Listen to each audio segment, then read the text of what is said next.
રાધે કૃષ્ણ મિત્રો, સ્વાગત છે મારા નવા વ્લોગમાં।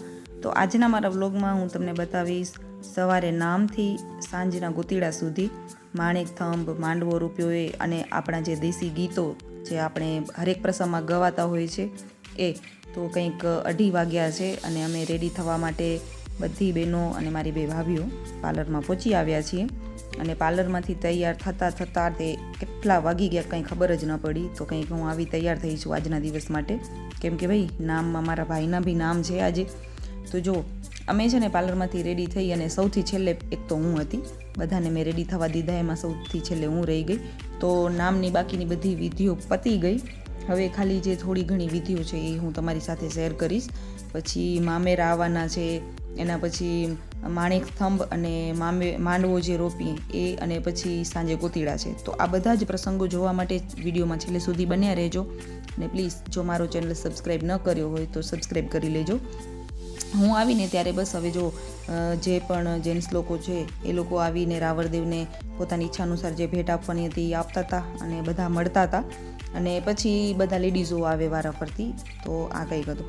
અને આજે છે ને અમારા લાખાપરમાં 30 લગ્ન છે ને 30 ઘરે મામેરા સાથે આવવાના છે અને ગામ જમણવાર પણ હતો। અને જેમ અમારા ઘરે આ નામ રાખવામાં આવ્યા છે, ઘણા લોકો આને ઘૂઘરા પણ કહેતા હોય છે। આપણા રાવળદેવના ચોપડે નામ ચડાવવામાં આવે ને એને અમે ખાલી નામ કહીએ। તો બધા તમારામાં તમે પોતે પોતાના કંઈ નામથી બોલાવતા હશો।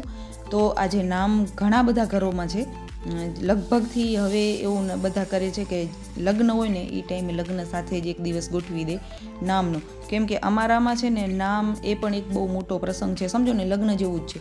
લગ્નમાં કેમ આપણે આપણા સગા સંબંધીઓના ઘરે ઘરે કહેવા જઈએ, સ્પેશિયલી આમંત્રણ આપવા જઈએ, એમ જ્યારે નામ હોય એ નામ જેનું પણ નામ હોય ને એની મમ્મી કે એમના ભાભી કે કોઈ પણ જે આખા સમાજમાં હરેક ઘરે જેમ કંકોત્રી બટાય ને એવી જ રીતે ઘરે ઘરે જઈને કે ભાઈ નામ છે ને બધા પહોંચી આવજો, અને એનું સારું એવો જમણવાર પણ રાખવામાં આવે।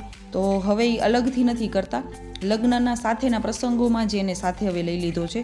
તો જ્યારે લગ્નનું કહેવા જાય ત્યારે સાથે સાથે નામનું પણ કહેવાઈ જાય, અને આ બધા માટે સારું છે। તો અત્યારે નામ એટલે જ લગ્ન સાથે રાખી દીધા છે। તો એમાં મારા ભાઈના, પછી જે અમારો લાડો ભાઈ છે એ મારા કાકાના દીકરાના, અને મારો ભત્રીજો છે, એમ 3 કાકા ભત્રીજાઓના નામ છે। તો જો હવે પછી જે ત્રણેયની મમ્મીઓ છે એ રાવળદેવ અને ચોપડાને પૂંખશે અને પાઠને પૂંખી લેશે। પછી અમે બાકીની જે બધી મહિલા મંડળ છીએ એ વારાફરથી આવશું અને ચોપડાને અને પાઠને પૂંખશું અને પછી આ બધી વિધિ બતાવશું। તો જેટલું બન્યું એટલું હવે બાકીનું હું તમારી સાથે શેર કરી રહી છું, કેમ કે અમે બહુ લેટ થઈ ગયા હતા અને પછી મામેરો પણ આવવાનું હતો કાકાના ઘરે, તો એ પણ સાથે સાચવવાનો હતો ટાઈમ, એટલે આજે અમે નામનો જે સમય છે એ સવારે ઘણું વહેલો રાખ્યો હતો, એટલે અમે પહોંચ્યા ત્યાં સુધીમાં તો ઘણું બધું પતી ગયું હતું। તો જો આ મારા ભાભી છે, તો આવી રીતે વારાફરથી બધાએ પૂંખશું, ચાંદલા કરીશું। અને એક પાછું જો આ કાકી છે ને એક કપડો મૂક્યો, જે અમારો કાપડાનું એક કપડો કહેવાય, એ અમે રાવળદેવને ભેટ કરીએ।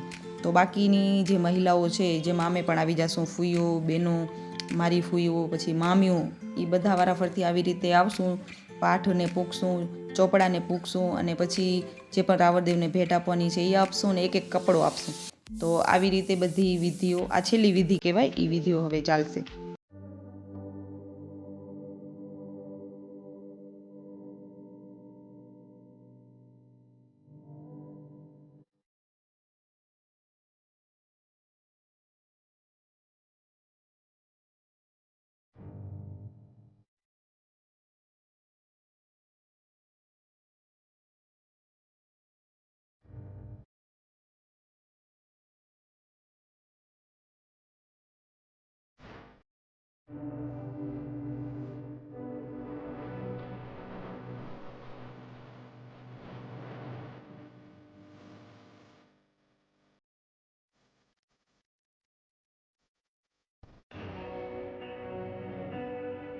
તો આવી રીતે પછી જે નામની વિધિઓ હતી એ પૂરી કરવામાં આવી અને આ પ્રસંગ હતો એ પૂરો થયો। તો બસ ચોપડે નામ ચડી ગયા અને જે અમારો પ્રસંગ હતો એ પૂરો થયો। એના પછી આવ્યો મામેરો, મામેરાની પસલી અને આ બધું ચાલ્યું, અને બપોર સુધી મહેમાનોની અવર જવર તો રહી જ। અને પછી જો હવે જે માણેક થંભ રોપવાનું હતો એ વિધિઓ ચાલુ થઈ, પણ એના પહેલાં છે ને જે અમારા દેશી ગીત છે એ સાંભળીએ, ચાલો।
તો આવી રીતે અમારામાં અલગ અલગ પ્રસંગો માટે અલગ અલગ ગીતો ગવાતા હોય છે.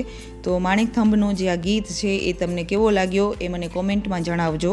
અને જુઓ, હવે બધા જ વારાફરતી માણેકથંભને પૂંખી લેશે, એને વધાવી લેશે. અને પછી આવી રીતે અમારો જે પ્રસંગ હતો એ અહીંયા પૂરો થયો. પછી માંડવા રખાણા. હવે છે ને એક છેલ્લો પ્રસંગ છે, એમાં જે મારા ભાઈના લગ્ન છે એ ભાઈનો ગોતીડો આજે જ ભરાઈ જશે. તો જે એનો નનકો ભાઈ છે એ ગોતીડો ભરવાનો છે. તો અમારામાં જે અમારી હાંખ કહેવાય, હાંખ એટલે કે જે આપણી અટક છે એનાથી જે અલગ અટક હોય એ ઘરે જઈ અને ગોતીડો ભરવાનો હોય. તો જો અમારા જે નનકો ભાઈ છે એ ગોતીડો ભરીને આવી ગયો છે. અને પછી જે એના લગ્ન છે એ ભાઈ એ ગોતીડો પોતાના હાથમાં લેશે અને પછી જ્યાં આપણે ગણેશ સ્થાપના કરી હોય ત્યાં રાખી દેશે. તો બસ આવી રીતે અમારા કંઈક બધા પ્રસંગો હોય છે.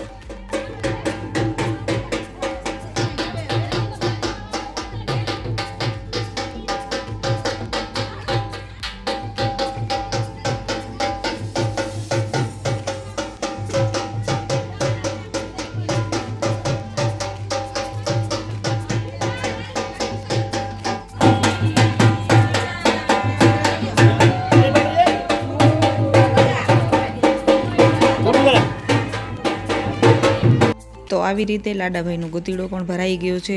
અને હવે અમારો આ લાડોભાઈ છે ને એને હું વિડીયોમાં લઉં છું ને એને મજા નથી આવતી, કેમ કે મેં એના ફર્સ્ટ વિડીયોથી એને એટલો વાયરલ કરી રાખ્યો કે એને જેને નહોતું કહેવું ને એ ફ્રેન્ડે પણ એને કોલ કરીને કીધું કે વાહ ભાઈ તારા લગ્ન ફિક્સ થઈ ગયા.